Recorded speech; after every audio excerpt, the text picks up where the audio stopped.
హైదరాబాద్లో నకిలీ ఫైర్ ఎన్ఓసీల వ్యవహారం సంచలనంగా మారింది. హైడ్రా పేరుతో ఫేక్ ఫైర్ ఎన్ఓసీలు సృష్టించి వాటిపై హైడ్రా కమిషనర్ రంగనాథ్ సంతకాన్ని ఫోర్జరీ చేసిన ఘటన వెలుగులోకి వచ్చింది.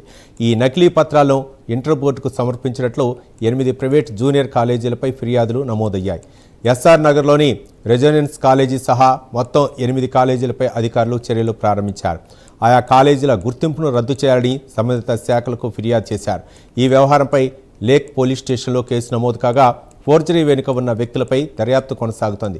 ఇదే సమయంలో నగరంలోని మరో 60 కాలేజీలు సమర్పించిన ఫైర్ ఎన్ఓసీలను కూడా అధికారులు క్షుణ్ణంగా పరిశీలిస్తున్నట్లు సమాచారం.